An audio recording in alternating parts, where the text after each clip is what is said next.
Pak Zun Azizul Hakim, MPSI psikolog dari Yayan Tulungagung. Oke. Berhubungan seks itu tentu dilakukan karena orang ingin cari kebahagiaan, dan kebahagiaan itu hanya akan didapatkan apabila itu dilakukan. Assalamualaikum warahmatullahi wabarakatuh. Jumpa lagi dengan channel ini, dan pagi ini kita mau siaran di Radio Perkasa FM 96,8 FM Tulungagung. Bagi kalian yang punya akses ke radio itu, silahkan diikuti. Saya tidak janji sih nanti apakah bisa direkam atau tidak, nanti tergantung koordinasi saya dengan pihak radionya, boleh nggak kalau direkam gitu ya. Kita hari ini di radio akan memperbincangkan terkait dengan peringatan Hari Kontrasepsi Sedunia di tanggal 26 September, tapi kita talk show-nya itu di tanggal 23. Oke, seperti apa keseruannya? Ikuti terus videonya.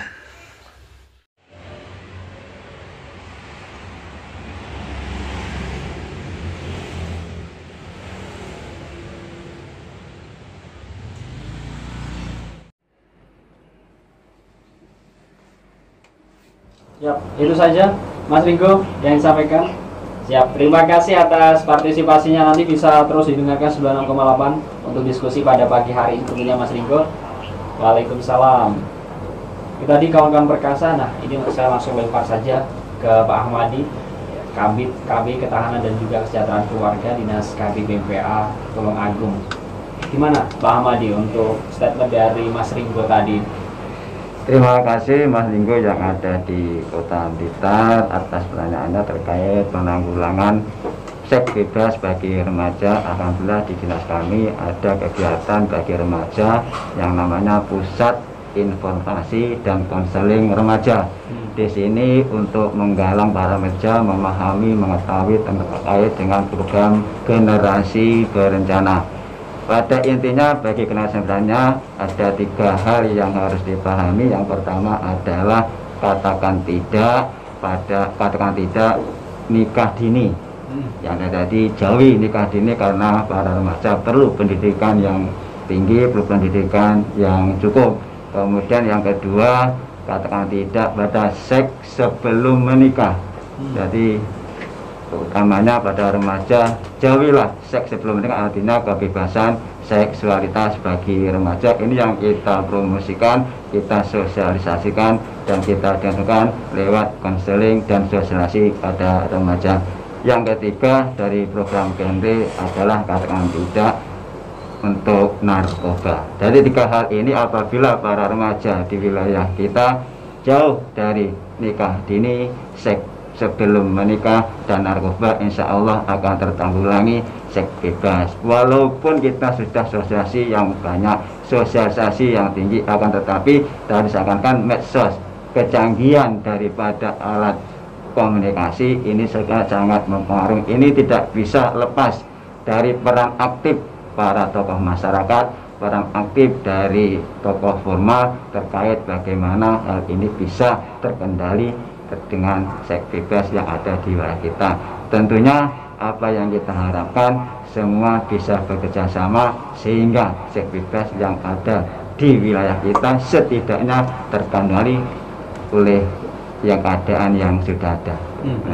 Nah, Pak Ahmadi sendiri untuk di Tulungagung ini data dari para usia subur yang ada di Tulungagung yang menggunakan alat kontrasepsinya ada berapa, Pak? Terima kasih Pak Angga. Untuk data yang ada di Kabupaten Tulungagung, pasangan tersebut ada 207.700 orang. Ini pasangan usia subur, ini data akhir Agustus 2020. Ya, kemudian yang sudah pakai alat kontrasepsi secara aktif itu ada 155.457 orang. Sekitar 50% nih Pak ya? Ya, ini di atas 50%. Di atas 50%. Atau 74%. Oh, 74% yang menggunakan. Iya, yang menggunakan alat kontrasepsi khusus bagi pasangan usia subur. Ya. Itu kenapa Pak? Kok angkanya tidak sampai mungkin 100%? Karena kan kalau setahu saya ini alat kontrasepsi digunakan untuk supaya tidak punya anak lagi, untuk menekan jumlah penduduk tentunya. Kenapa dari sekitar 200.000 tadi masih 70%? Ya tentunya harus kita pahami bahwa dari pasangan usia subur itu masih ada di antara mereka yang ingin anak. Jadi yang baru menikah tentunya ingin anak, yang baru punya anak satu tentunya juga ingin menambah anak lagi. Dari di antara yang 30% itu mereka-mereka yang salah satunya adalah baru menikah, salah satunya masih ingin anak lagi, dan masih ada lagi yang ingin anak tapi ditunda. Ini sasaran utama untuk sosialisasi bagaimana, karena beliau ingin anak untuk ditunda itu bisa pakai alat kontrasepsi. Ya, yang ingin anak ditunda, data yang ada di kami 10.000 sekian. 10.000 dari Ya, 200.000 tadi Pak ya? Ya, jadi ini sasaran kita, sosialisasi kita, orang kita beliau yang ini ditunda anaknya nanti atau itu pakai alat kontrasepsi sehingga tidak ada kehamilan yang tidak diinginkan. Ya, ini. Nah, ini saya juga ingin bertanya, ini salah satu hal yang sebenarnya juga sangat apa ya, menarik bagi saya. Dinas terkait seperti Dinas KB PPPA ini apa juga memiliki kewenangan, bahwa kan pemerintah menyarankan 2 anak saja cukup. Apakah memiliki kewenangan untuk istilahnya mewajibkan bagi mereka yang sudah punya 2 anak harus pakai kontrasepsi atau KB? Ya, terima kasih. Terkait dengan anak ini dikembalikan pada keluarga. Ideal kemampuan kita punya anak itu berapa? Jadi keluarga bisa merencanakan, bisa memutuskan, dimusyawarahkan bersama antara suami dan istri. Jadi kita bukan anak, idealnya itu adalah 2. Kalau 2, insya Allah sekarang lebih sehat. Karena apa? Angka kematian ibu, angka kematian anak bisa tercegah apabila beliau memiliki anak yang tidak terlalu banyak. Jadi 4 terlalu ini harus kita perhatikan. Yang pertama terlalu muda, tadi nikah dini itu kita hindari. Yang kedua terlalu rapat, artinya apa? Sekarang melahirkan anak, setahun lagi anak lagi. Nah ini terlalu rapat, baru kita hindari dan kita cegah sehingga pakai alat kontrasepsi mungkin 3 tahun atau 2 tahun, 3 tahun kita bisa punya anak lagi. Kemudian yang salah satu lagi terlalu tua. Jika seusianya 40 tahun ke atas itu risiko kematian ibu, risiko kematian bayi ini juga sangat riskan. Ya, yang terakhir adalah terlalu banyak. Terlalu banyak. Jadi 4 terlalu banyak. Bisa ini kesebelasan gitu. Ya bisa 14 satu keluarga. Nah, inilah yang harus kita perhatikan. Jadi 4 terlalu ini kita dengungkan jika terlalu rapat, terlalu muda, terlalu banyak, dan terlalu rapat. Itu. Saya juga ingin bergeser ke Mbak Siska langsung untuk menanggapi dari Mas Ringgo tadi ya. Jangan berpendapat bahwa anak muda saat ini sebenarnya tidak waktunya nih untuk mendapatkan kayak mengetahui alat kontrasepsi ataupun malah mendapatkan. Ini tanggapan dari Mbak Siska sebagai Duta Genre Tulungagung seperti apa? Ya, sebelumnya terima kasih kepada Mas Ringgo atas statementnya. Jadi kalau menurut saya sendiri, pentingnya mengetahui terkait dengan kontrasepsi ini, kembali lagi pengetahuan remaja yang didapatkan ini dari pihak yang betul-betul mengetahui informasi tentang alat kontrasepsi atau dari pihak lain. Karena terkadang remaja pergaulannya kan banyak, Kak. Bergaulnya itu luas. Jadi di sini perlu adanya peran dari orang tua untuk melakukan pengawasan juga kepada putra-putrinya, yang khususnya remaja. Jadi perlu ada keterbukaan nih antara orang tua dan juga remaja atau kepada anak-anaknya supaya mereka itu mendapatkan informasi yang benar. Nah, kita memberikan edukasi, memberikan pengetahuan bahwa pentingnya alat kontrasepsi, tetapi bukan untuk digunakan saat ini, tetapi untuk penyiapan kehidupan berkeluarga bagi remaja nantinya. Seperti itu. Di samping ada peran dari Duta Genre, juga ada disampaikan Pak Ahmadi, peran dari remaja yang terus serta memberikan pendidikan dan edukasi, konseling, bahwasanya memang penting adanya alat kontrasepsi dan pengetahuan kontrasepsi bagi remaja, tetapi tunda penggunaannya untuk saat ini karena belum waktunya penggunaan alat kontrasepsi. Takutnya kan ada penyalahgunaan nih, Kak. Selain itu juga orang tua perlu mengawasi dan memberikan pendidikan juga terkait alat kontrasepsi. Ternyata sangat penting orang tua memberikan pendidikan terhadap anak ini. Adanya keterbukaan, adanya diskusi dengan orang tua. Remaja saat ini kan menganggap bahwa pendidikan tentang seks, pembicaraan tentang alat kontrasepsi itu adalah hal yang tabu kan, Kak. Tetapi ketika itu nanti memang sudah waktu untuk diberikan kepada remaja, itu menjadi hal yang penting. Seperti itu. Nah, terus kalau dari Duta Jenderal sendiri, mungkin ada datanya atau tidak, saya belum tahu ya. Di Tulungagung sendiri dengan diberikan sosialisasi seperti itu, efeknya seperti apa? Masyarakat ternyata para remaja khususnya di SMA, SMP ini dengan diberikan sosialisasi lebih sadar ternyata penggunaan kontrasepsi itu akibatnya seperti ini, dampaknya seperti ini ternyata untuk masa depan. Itu gimana, Pak? Ya kalau datanya belum ya Kak ya, tetapi kalau untuk pemberian edukasi dan sosialisasi itu alhamdulillahnya remaja menjadi tahu beberapa hal tentang alat kontrasepsi. Oh ada ini, jenis-jenisnya ada, mereka ada IUD dan sebagainya. Dan mereka menjadi paham bahwa oh ini belum digunakan untuk saat ini ya Kak, berarti untuk nanti ketika kita sudah berkeluarga, seperti itu. Dan dampaknya kalau nanti kalian menyalahgunakan, bukannya bisa menghindari seks bebas, tapi malah mengarahkan kepada seks bebas, seperti itu. Malah di lapangan yang didapati seperti itu ya ternyata. Ya, jadi mereka lebih sadar lah kalau oh iya ternyata penting ya Kak untuk pengetahuannya. Jadi perlu digali lagi, tapi jangan digunakan saat ini. Oh iya seperti itu. Baik, kalau untuk Pak Zun, ini psikolog, saya ingin membaca nih seperti apa. Yang pertama tanggapan untuk Mas Ringo tadi ya soal memang katanya sebenarnya belum waktunya untuk mendapatkan sosialisasi, terus dengan adanya informasi di media sosial yang begitu banyak mempengaruhi pola pikir anak ini untuk mengetahui alat kontrasepsi dan juga khususnya seks bebas. Ini seperti apa sih? Baik, terima kasih Mas Anggi. Dan pertanyaan tanggapan dari Mas Ringo ya? Ya, saya mau menyampaikan ada penelitian yang dilakukan oleh Fakultas Kesehatan Masyarakat di UI Universitas Indonesia itu menunjukkan bahwa pendidikan kesehatan reproduksi, ingat ya, pendidikan kesehatan reproduksi, jadi tidak hanya sebatas pada sosialisasi alat kontrasepsi saja, itu ternyata bisa menumbuhkan sikap pada remaja untuk tidak mau melakukan seks sebelum menikah.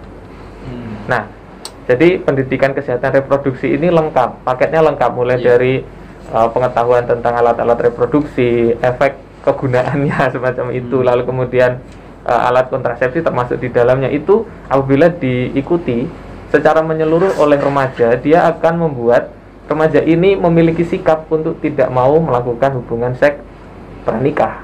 Nah, itu satu. Jadi yang harus dipahami tentu saja setiap sosialisasi kepada remaja tidak hanya sosialisasi alat kontrasepsinya saja, tapi juga diikuti dengan pengetahuan berkaitan dengan alat-alat reproduksinya. Itu satu. Kemudian apakah alat kontrasepsi ini kemudian menjurus atau mendorong atau seolah-olah memfasilitasi kepada pergaulan bebas atau seks bebas? Nah, ada penelitian yang lain yang dilakukan di Jawa Tengah terhadap remaja ya dewasa awal lah, tapi belum menikah, di kalangan mahasiswa. Begitu ada 3 faktor yang menentukan apakah seorang remaja yang belum menikah itu akan melakukan seks pranikah atau tidak. Faktor yang pertama adalah paparan pornografi. Nah, ini yang paling kuat ya. Lalu kemudian yang kedua faktornya adalah tempat tinggal. Apakah dia tinggal dengan orang tuanya atau dia tinggal sendirian, maksudnya misalnya di kos-kosan seperti itu. Ternyata yang tinggal sendirian itu memiliki peluang untuk melakukan seks bebas lebih tinggi dibandingkan yang tinggal dengan orang tuanya. Jelaslah, tidak ada pengawasan tentu saja. Dan yang ketiga itu peran dari teman sebaya. Kalau kita bergaul dengan teman-teman yang menyetujui, menganggap biasa bahwa seks pranikah itu biasa begitu, itu akan sangat signifikan sekali pengaruhnya untuk remaja melakukan seks pranikah. Seperti itu, Mas Anggi. Nah, tapi kalau yang mungkin sudah dilakukan atau belum ya, kalau yang di Tulungagung ini datanya seperti apa untuk anak-anak remaja yang mengenal yang namanya alat kontrasepsi? Ini spesifik sebenarnya alat kontrasepsi karena memang seperti kondom ini sangat mudah sekali, minimarket bahkan toko swalayan sangat mudah sekali untuk didapatkan. Ini seperti apa, Mas? Kalau saya sendiri data untuk di Tulungagung kebetulan belum punya, Mas Anggi.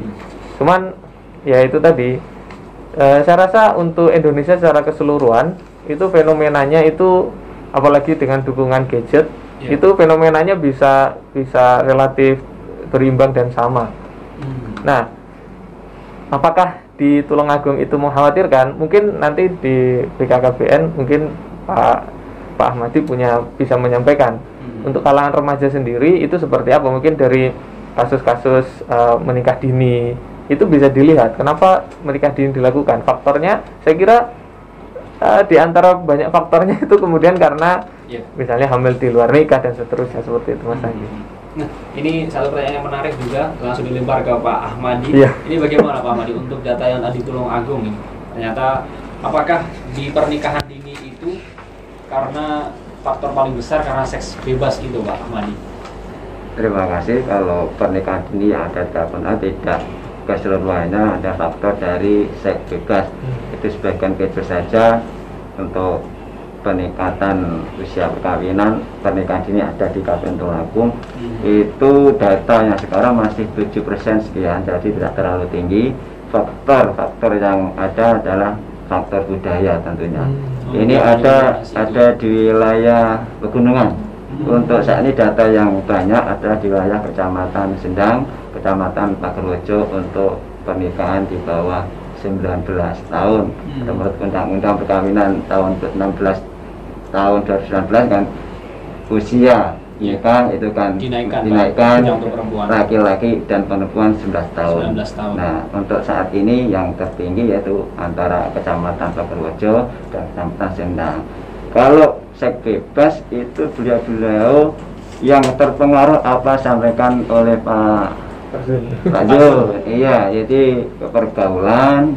Jadi motifnya dari pergaulan, dari gagal dan sebagainya. Contoh kemarin tahun yang lalu di Kecamatan Jalangu ada anak usia SD dan SMP yang melakukan bebas. Itu kan karena menyendiri di rumah, karena mungkin juga gagal. Sehingga jadi kalau terkait dengan alat kontrasepsi pengaruhnya tidak selalu signifikan. Jadi seks bebas itu motif dari beliau adalah pengaruh dari gagal, pengaruh dari pergaulan. Di Tulungagung apa yang saya katakan untuk usia nikah ini sebenarnya masih kecil, jadi masih di bawah 10%. Jadi kalau dibandingkan di provinsi, alhamdulillah Tulungagung masih terkendali. Ini ada satu pertanyaan untuk 3 narasumber ya. Di Tulungagung yang katanya Pak Ahmadi tadi untuk pernikahan dini angkanya kan juga naik karena undang-undangnya dirubah ya Pak ya. Nah, ini apakah untuk anak-anak ini nanti akan yang 19 tahun kan kalau organ reproduksinya kan pasti belum matang. Kalau perempuan sekitar 23 ya, 23, kalau cowok 25 tahun. Nah, itu kalau yang di bawah umur itu apakah nanti direkomendasikan untuk menggunakan alat kontrasepsi dulu atau istilahnya menunda untuk ingin punya anak atau yang seperti apa? Nanti tapi jangan jawab dulu. Kita nanti akan kembali lagi setelah beberapa pesan yang melewat ini tentunya.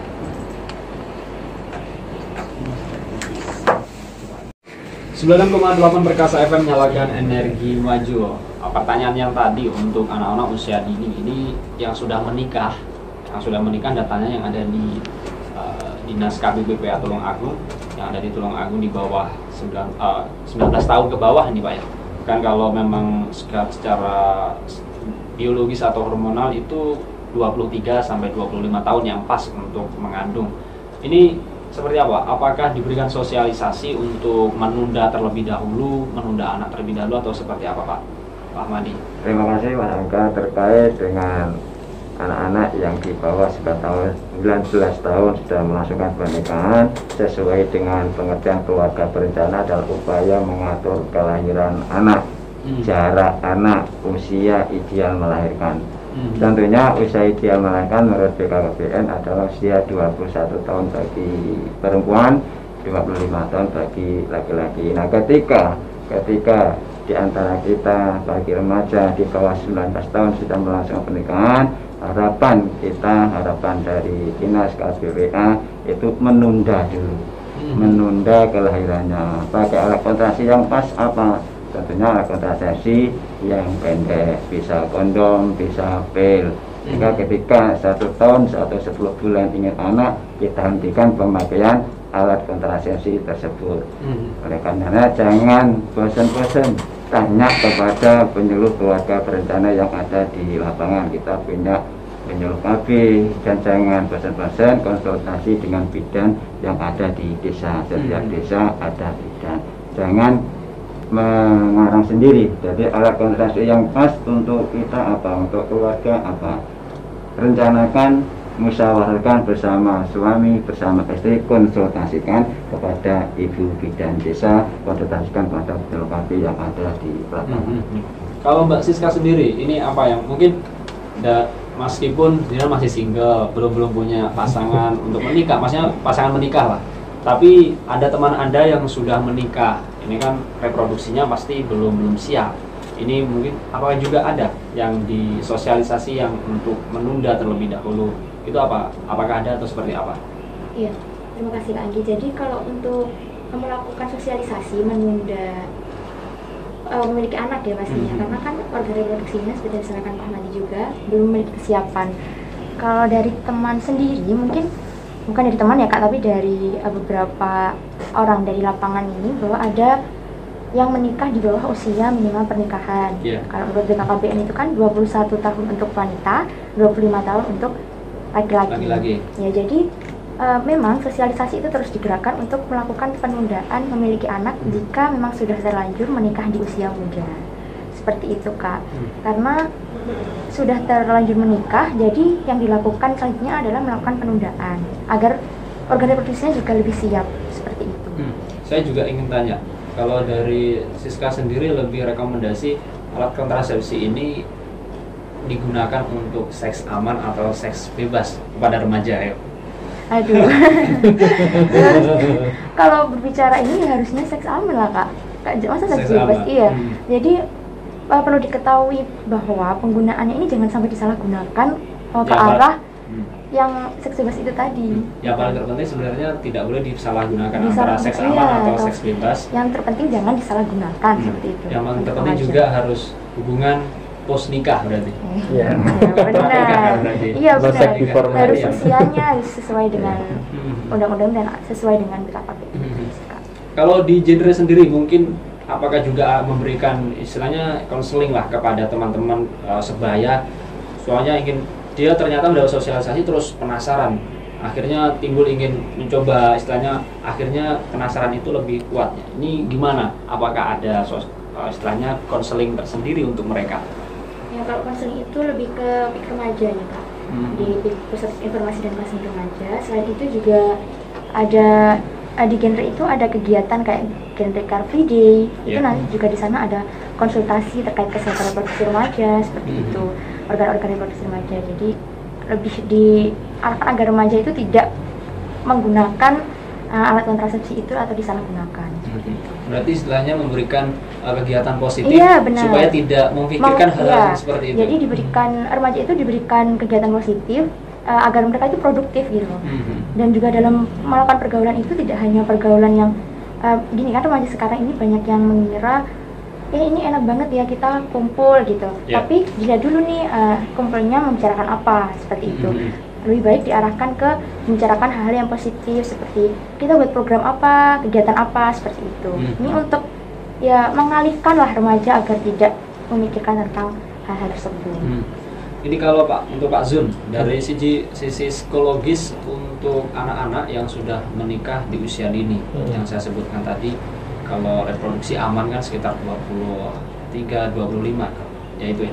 Ini apakah direkomendasikan untuk menggunakan alat kontrasepsi supaya ya organ reproduksinya tetap aman? Ya, untuk rekomendasi atau tidak rekomendasi sebenarnya itu tadi dikembalikan kepada kalau dari BKKBN sendiri kan sudah mewacanakan bahwa perlu adanya rembuk bersama antar keluarga itu sendiri yang memutuskan dari keluarga itu sendiri.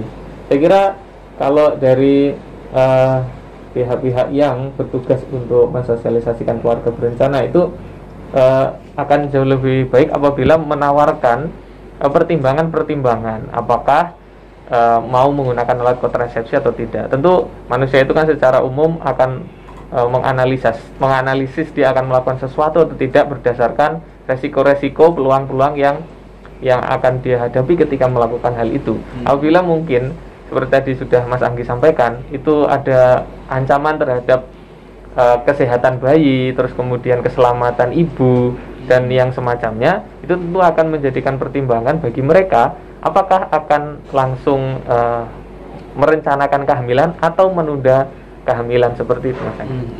Saya ingin ke Pak Ahmadi lagi nih. Satu pertanyaan yang terlupa tadi, Pak, untuk di Tulungagung sendiri alat kontrasepsi yang memang banyak terjual bebas, tahu saya itu masih kondom, dan ini pun sangat susah untuk dikontrol kalau yang dijual-jual di minimarket ataupun juga di swalayan. Kalau yang dari dinas KB sendiri seperti apa, Pak, yang diberikan kepada masyarakat? Alat kontrasepsi yang diberikan ke apotek-apotek ataupun ada alat kontrasepsi lain selain kondom? Terima kasih. Untuk alat kontrasepsi yang disahkan ada 7 alat kontrasepsi, yaitu ada pil, ada kondom, ada IUD, ada implan, dan steril baik pria dan wanita. Untuk alat kontrasepsi yang kita sampaikan kepada masyarakat itu jelas persyaratannya kita sampaikan kepada klinik atau keluarga berencana yang sudah sah. Jadi kepada puskesmas, klinik, vaskes yang sudah dilegalkan dan sudah punya nomor induk untuk pelayanan keluarga berencana.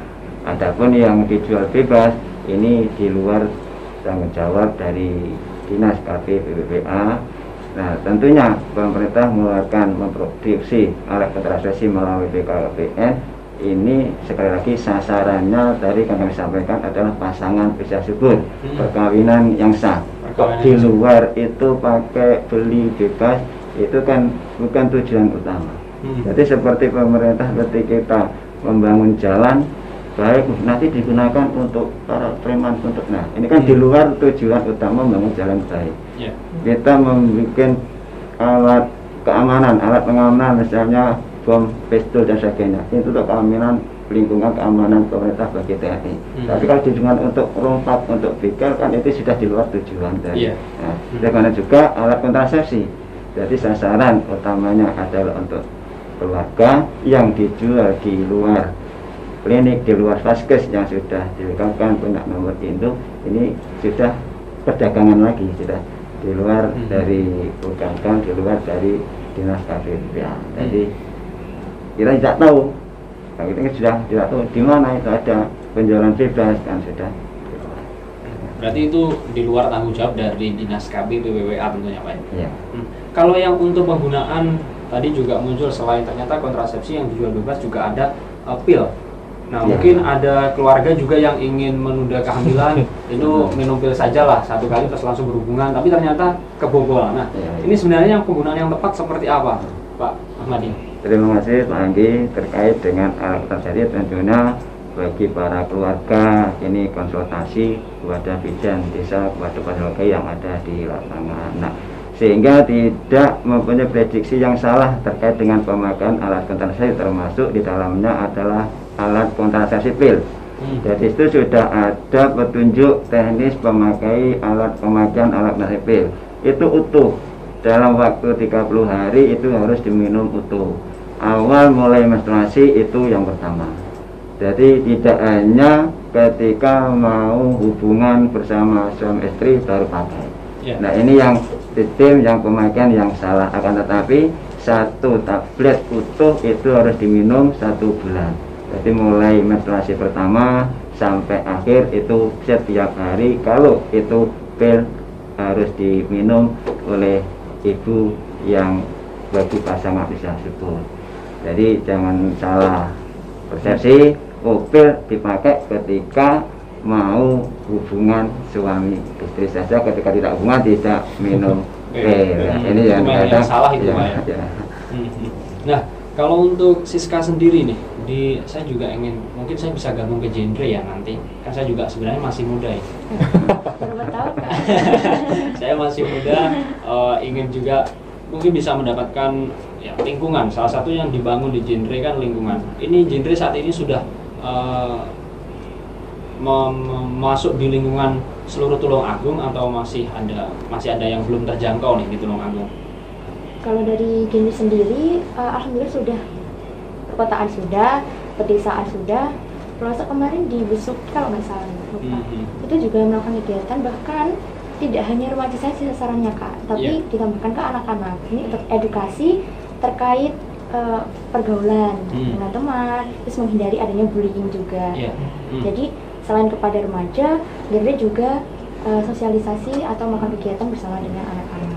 Jadi sudah di seluruh kalau yang dari kota, desa sama yang desa di pelosok, ini apakah perilaku masyarakat remaja ini sama untuk istilahnya untuk berpikir soal seks ataupun juga berkeluarga? Kalau ini tentu saja ada perbedaan. Kalau di daerah yang mungkin bukan bisa disebut perkotaan atau pedesaan ya Kak, tapi kalau yang di daerah mungkin ada agak pelosok itu lebih apa ya, lebih nggak begitu tabu gitu untuk membicarakan terkait dengan seks. Maksudnya tidak dibicarakan secara langsung, tetapi terlihat ada perbedaan. Kalau di perkotaan itu mungkin masih agak ragu-ragu gitu ya.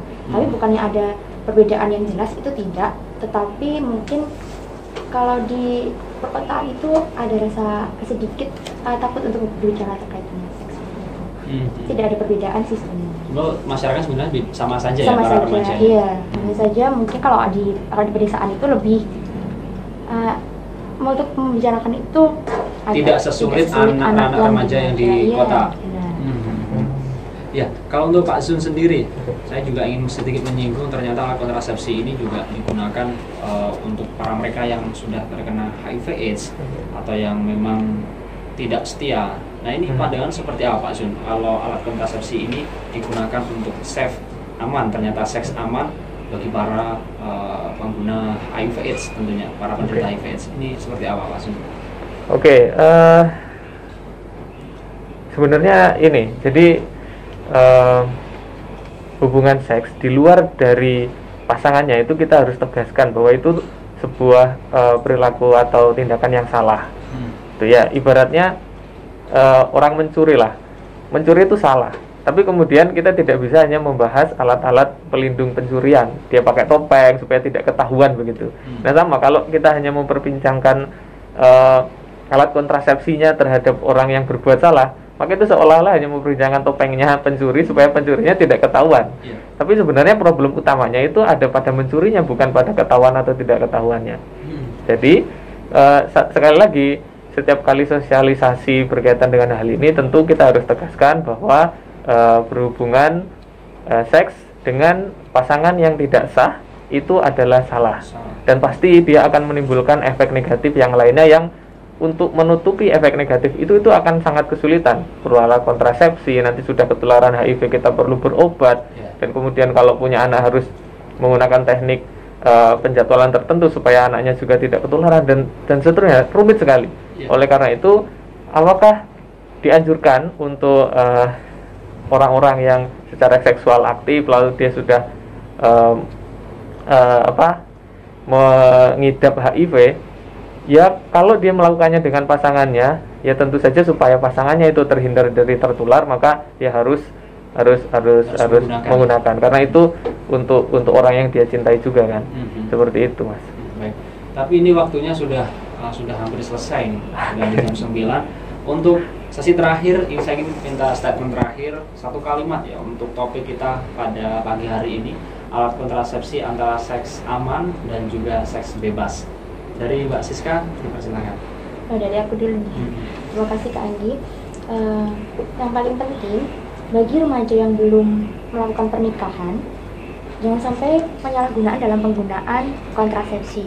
Tetapi perlunya mengetahui tentang alat kontrasepsi itu untuk penyiapan kehidupan berkeluarga bagi kalian nantinya, bagi remaja nantinya, dan tetap ingat untuk menunda perkawinan sampai dengan usia minimal ideal pernikahan, yaitu 21 untuk wanita dan 25 untuk laki-laki menurut BKKBN.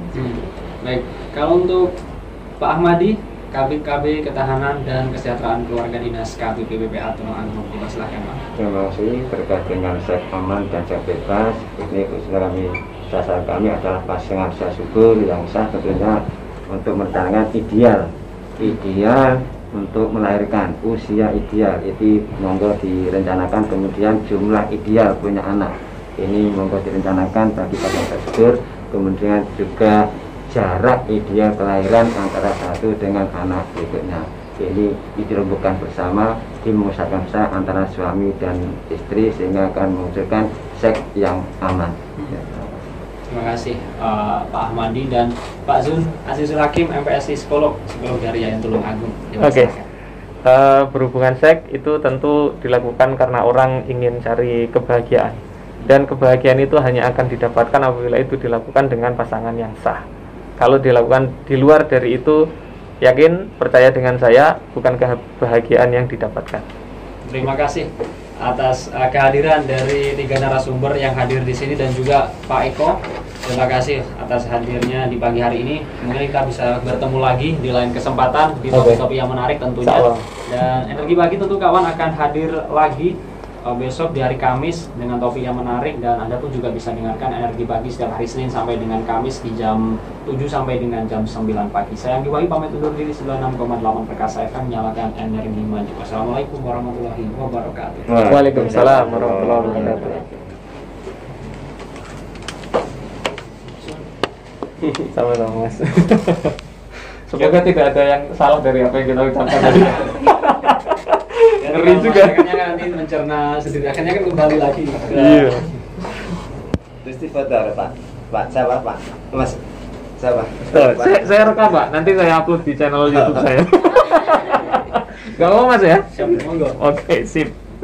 Foto Oke. dulu. Seperti itu teman-teman. Sampai jumpa pada video-video selanjutnya. Lampungnya mana?